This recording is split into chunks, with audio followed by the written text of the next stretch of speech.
Hi guys, welcome back to my channel. Today's video is going to be a fun roundup of the best books that I have read so far this year. It's quite a long list. I'm going to try to be brief. Some of you will definitely recognize many of these titles because I've been raving about them this year, but I'm excited to jump into the list with you today, and let's go and hop into our first one. The first one is a recent read of mine that I raved about in my April reading wrap-up. This was just stellar. This is Crust, No One, a Breadshop Mystery by Winnie Archer. This is the second book within the Breadshop series. I think I read the first one last December, and my library wouldn't buy the next ones in the series, so I ended up buying book 2 and 3, and this book, like, the ending just, it hurt. It really did. So this definitely is a cozy mystery. So our main character's name is Ivy, and she's a freelance photographer, and she also works as a bread shop assistant in town.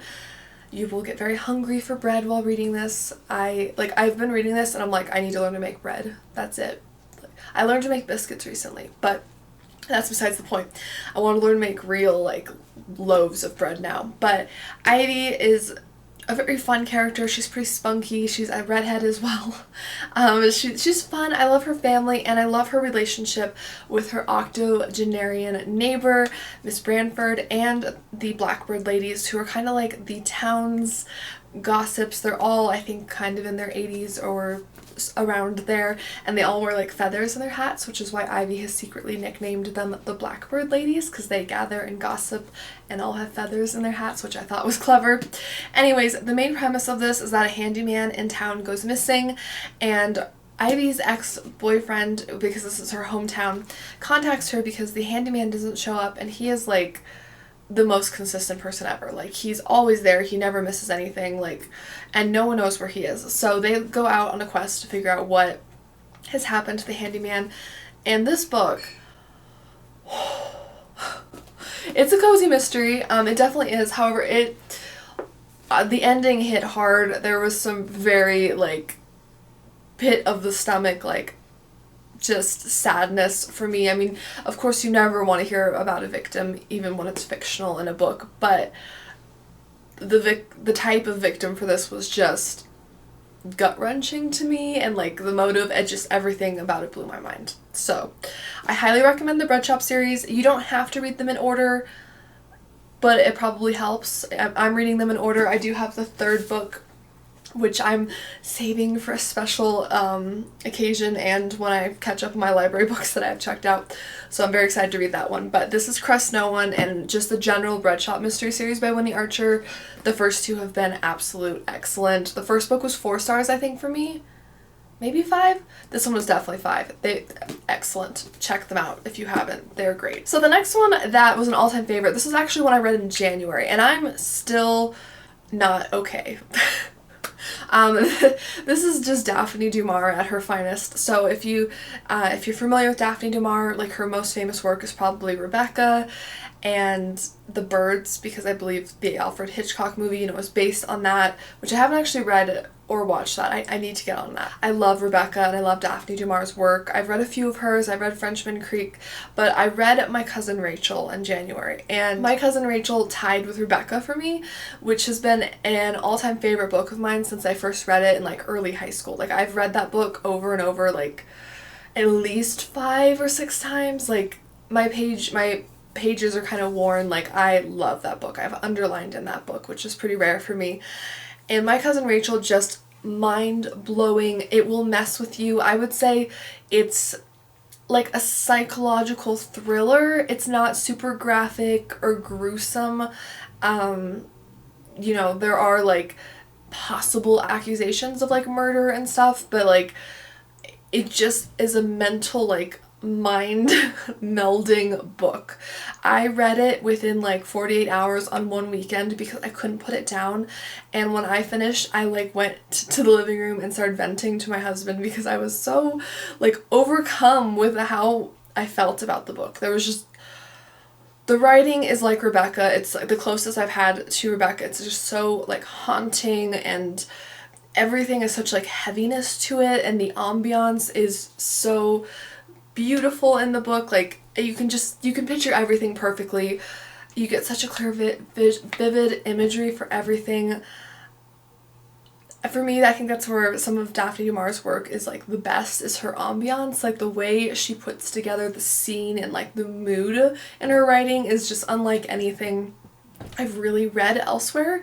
If you have authors like that you know of, let me know. I would love to find more of them, but you just have to read it.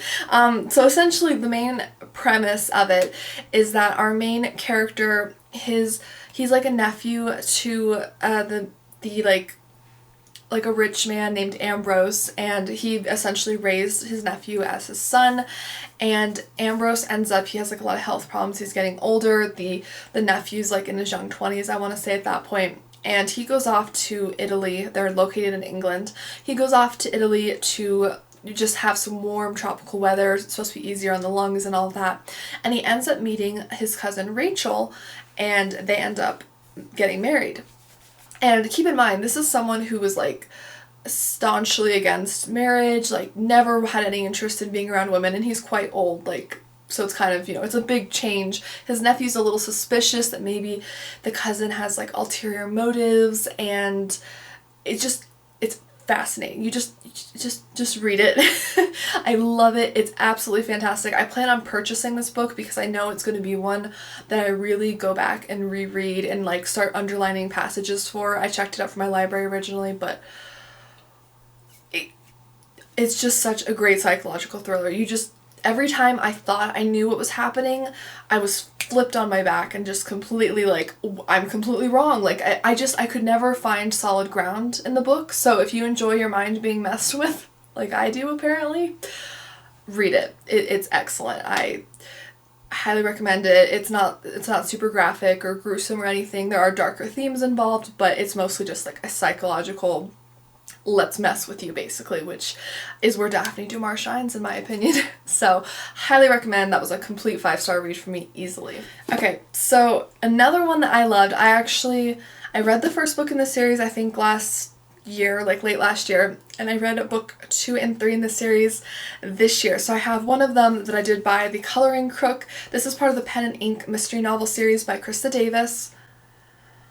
Fantastic. I also read Murder Outside the Lines, which my library did purchase after I added a suggestion that they purchase it since they had the first book, and I also read that one and it was excellent. So essentially the basic premise for these cozy mysteries is that we have our main character Florrie Fox, and she works at a bookshop / coloring book store, which I think is a fun twist. So it's still very much like a more bookish cozy mystery, but you have like the coloring book, pen and ink like angle, and Florrie herself actually designs coloring books, and she's constantly sketching in her sketchbook throughout the mystery. So she'll sketch faces and different prominent scenes throughout the mystery, and sometimes that'll actually help her solve the mystery, or like she'll refer back to it to help jog her memory, which I haven't seen in another cozy mystery series, and I thought that was such a great idea, because I'm not personally someone who can draw very well. Like if I was going to solve a mystery, I'd be taking like lots of notes. I'd probably have like a chalk, a whiteboard or something up.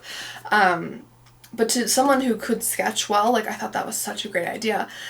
These books are excellent. I have flown through all 3 of them. There is a 4th one coming out, I want to say in early fall this year, which I'm going to be asking my library to purchase. And if they don't, will probably be getting my hands on it somehow. So this particular one, The Coloring Crook, basically there is a priceless coloring book that is stolen, and so Florrie actually has to work with some of her friends to uncover what happened to this priceless coloring book. I find them to be very character driven, but the mysteries are always well thought out. I'm always guessing towards the end. Sometimes I guess who did it, sometimes I don't. I think the author is very well written. I just started reading her Domestic Diva mystery series that you guys recommended to me, that she's, I think, more popularly known for. And I'm reading the second one in that series because my library didn't have the first, and so far I'm really enjoying it. It's called The Diva Takes the Cake, and I'm about a third to half of it, like halfway through it, I'd say right now, and I really like it. So I think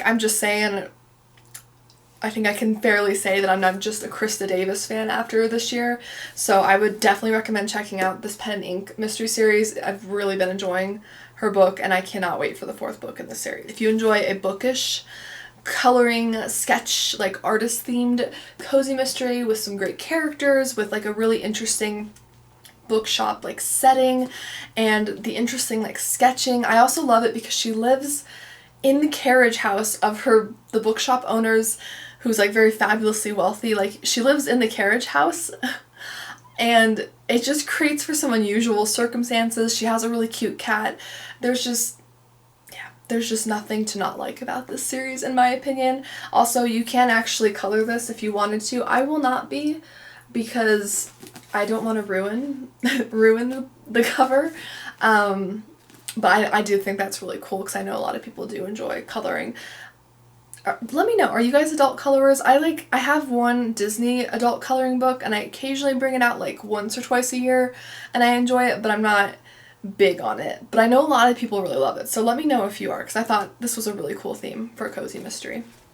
Okay, so the next one I also read in April, and it seemed like most of my like biggest hits were like January and April. I don't know why. The one I read in April that was another 5-star read for me was called Dead Girls by Nekesa, Afia, and this is a Harlem Renaissance mystery series. This is the first book in the series. The second book is actually coming out in, I want to say June or July, and I will pop a picture on screen of the second book because look at the cover. I just saw it the other day because I was adding it to my TBR, and I love the first book's cover, but the second book's cover, it's just outstanding. Like, the colors, the richness, the outfit, everything about it I love. Anyways, our main character's name, her name is Louise, and she is growing up during the Harlem Renaissance. She is in, I think, her young 20s during the book, although we do have a little bit of a flashback scene to her teenage years because she was actually kidnapped at the time, managed to escape, and she was kind of given the nickname Harlem's hero. And this book is definitely not cozy, but it is an excellent historical fiction mystery book, in my opinion. It really, wow, I mean, there's so many things to love about this. One of my favorite things is that Louise is a deeply flawed character. I mean, she's got a bad temper. She gets into fights with people. She's got a lot of flaws, and I really appreciate that in a character because we're all human and we're all flawed, so it's really nice to see a character who's very flawed and actually suffers consequences sometimes from those flaws. But she ends up basically getting into a bit of an altercation with the police. She ends up kind of being coerced into being a detective on a specific case because, similar to when she was kidnapped when she was younger, now there's like a couple of young African American women who have been found murdered recently. So they want to use her, they kind of coerced her into the job to go undercover and like go into some of these clubs and areas where these women worked to see if she can pick up any clues, because obviously she would be able to blend in much better in like Harlem as a young African American woman than like the white police officer would be able to. So she goes undercover and she's doing her job with that, and I really enjoyed this book. It's definitely a bit darker than what I typically read, but it was a fantastic historical fiction book. There was a lot of great detail that went into this. You could tell it was very well researched. I will give a quick few warnings since it is a little bit darker. There are some brief descriptions of assault. Especially one particular scene was briefly assaulting a woman. I'll kind of let you infer what you want from that. It was brief, it wasn't graphic, like super graphic. It wasn't too much for myself personally, but if you like very cozy mysteries, I would probably steer clear of this because it would probably be maybe a little graphic for your taste. However, if you think that's something that you'd be able to handle, I highly recommend it. And of course there are also a lot of themes of racism and like sexism and classism because, I feel like those are common themes in a lot of historical fiction because unfortunately, it's reflecting what the time was like. So did just want to put that in there. I know some people like to read very cozy things to kind of escape and not have as much of the like harsh realities of the everyday world and like kind of just use it as a pure escapism. So this one was less of an escapism for me, but still a very like engaging, interesting read. So I would highly recommend it. I thought Louise was a fabulous character. I thought the mystery was interesting. It completely threw me for a loop. I did not see it coming. The red herring completely fooled me, I will admit. So I thought it was an excellent book and I'm very excited to read book 2. Okay, so the next one, this one I want to say I read maybe in February, so look at this, a non-January or April read. This is Death in the Lit Chick by G.M. Mallet, and this is the second book within the St. Just Mystery Series, and this is what I would describe as like a modern golden age mystery, because it gave me very strong like Sherlock Holmes and like Agatha Christie and like the board game Clue vibes. Like that's how it felt to me. Like it felt like a game of Clue, which I loved. So essentially, St. Just is actually like a detective, so it isn't an amateur sleuth in this case.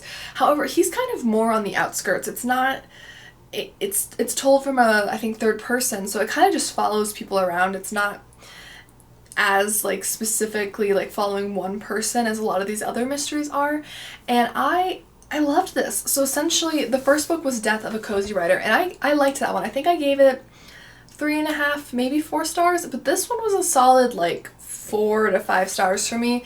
Basically, Death of a Lit Chick involves an author's convention, and it gets better. It's an author's convention at a creepy, giant, old, historic castle, and they're all mystery authors or like thriller authors, which already like right there you have me sold. And essentially there's a popular author who writes lit chick like mysteries, and she comes. However, a lot of people hate her because she's had a ton of success. Some of them are jealous of her success, some of them are jealous of like her very good looks, some of them are jealous of the fact that she's like not a real author. She's writing a fluffy genre. I hate when people judge on genres. I think it's so ridiculous. Like, read what you enjoy. But, you know, these are different motivations that some of the writers have, and there's just a lot going on. But the lit chick writer is as the title basically says, she ends up being murdered, and it's kind of a closed case murder because the drawbridge was closed. There was really no way off the premises, and her body's actually found in the dungeon. I mean, are there any like other, I mean, how great is that?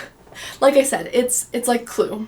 It really reminded me of Clue, and the writing style reminds me a little bit more of like an older, more classic mystery style writing, which is fun, even though there is like modern technology and stuff in this. So I really enjoyed this book.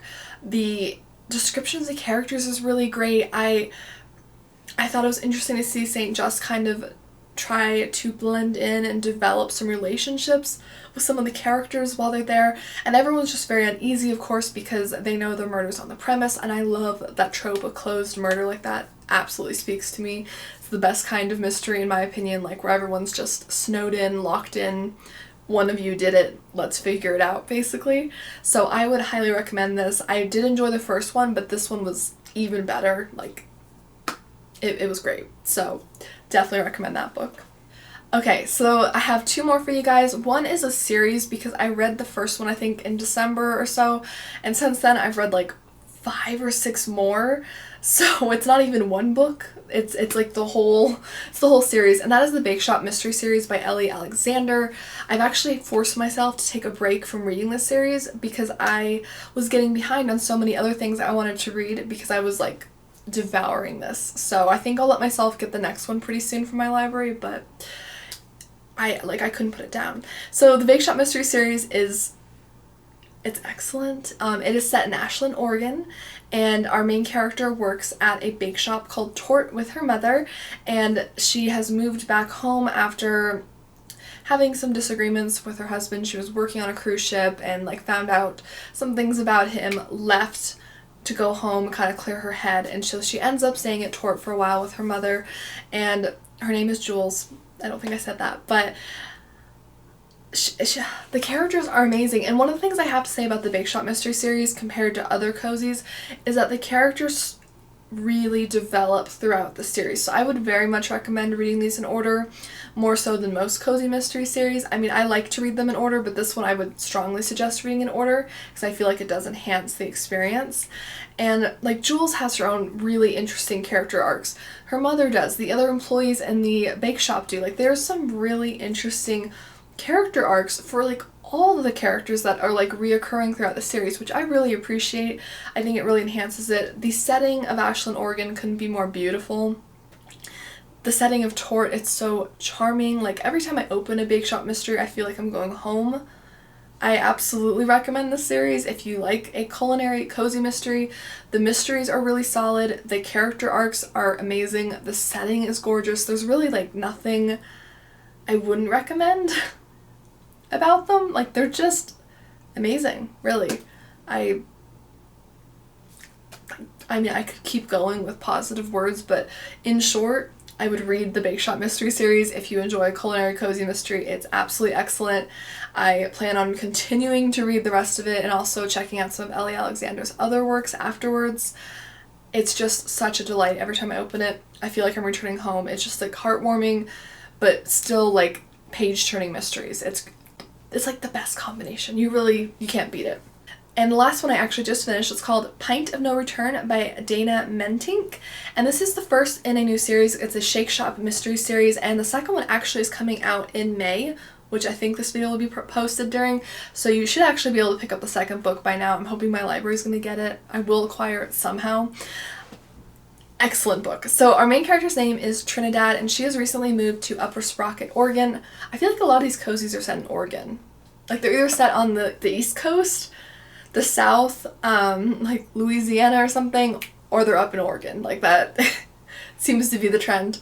But she's moves up to Upper Sprocket, Oregon, where she's been left a shop by her ex-husband, who she recently divorced after finding out that he'd been married twice before and was like a big scammer and, you know, not such a nice person. So she moves up there and she's settling in. She decides to work and open her dream, which is a shake shop, which I think is a fun premise. I've never personally come across a shake shop mystery before. Like ice cream ones, yes. A shake shop, no. So I think it's a fun premise. And Trinidad is a fun character. She has some flaws, but she's very determined. She's excited. She's hired on some employees. Everything's going well. She's about to open on the 4th of July. Great. She actually ends up meeting one of the ex-wives while she's there, Juliet, because the other two wives actually both got land or like property or businesses left to them, maybe in like the divorce proceedings and stuff as well, after divorcing the scammer husband guy.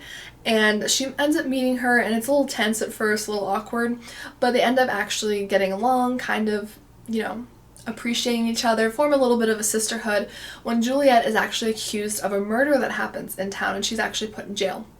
And Trinidad is convinced there's no way she did it, and a lot of other people in town are like, there's no way she did it, like, you know, but the sheriff is kind of railroading her, essentially. So Trinidad starts to put on her sleuthing hat. She's like, I'm gonna figure this out. I have a shake shop I'm opening in like less than a week, but I'm gonna figure it out at the same time, which good for her, because that would be a lot going on. And she developed some really cool friends along the way. I really appreciated this book because they did actually have a really good, in my opinion, I'm not a specialist on this of course, but I felt like they had some really good representation of some, you know, people in town who had like mental health problems, but I felt like they were really fleshed out characters, because sometimes characters in books that have like health problems, especially mental health problems, they're kind of like one note, like that's like their only feature, is that they have a mental health problem, which is terrible. Like they should be, that's not your personality, you know? So I found that to be really great, the way that she handled it. I love the town, I love the characters, I don't want to say more. The mystery at the end, I did call it, but it was so well done in my opinion. I thought the clues left behind were very well done. I thought who did it, the motive, everything made perfect sense. I thought it was a really good mystery, so I'm very excited for the next book. Oh, I did want to throw in actually a short story I read. So this is the Agatha Christie Hercule Poirot complete short stories collection. My parents actually got this for me for Christmas, and I read, I'm sure many of them are excellent, but I read The Mysterious Affair at Styles, and I wanted to specifically recommend that one because it was just mind-blowingly good. I mean, it's only like 13 pages, and Agatha Christie in this 13-page short story has a more complex yet well-executed mystery than most mystery authors I've read do in like 300 pages. There's a reason she's like the queen of murder. It's just incredible, like the way he put everything together. This was actually one of the first things I've read from Hercule Poirot, because I'm currently working from the beginning on the Miss Marple series, and yeah, so I'm working on it, but I just wanted to personally recommend, if you have not read The Mysterious Affair at Styles, it is only 13 pages long. And normally I'm not the biggest short story fan, but these have been very enjoyable because they are so richly detailed and interesting and engaging. There's nothing like brief about these short stories. Like, they feel like a full-length novel even though it's only 13 pages. So just wanted to throw that in here. If you are interested, I will try to find this edition and link it down below, as with everything else I talked about in today's video. Thank you guys so much for watching. Please let me know what has been the best book or few books that you have read so far this year, like top recommendations. I clearly had a list. I couldn't narrow it down, but these were all ones that I gave like very solid 4 to 5 stars. Excellent, like absolute recommendations. So please let me know what books you guys would recommend to me and to each other. I always love reading your comments, and don't forget to like and subscribe for more content. I do post new book and especially mystery content every single week, so I don't want you to miss out, and I'll see you guys in my next video. Bye!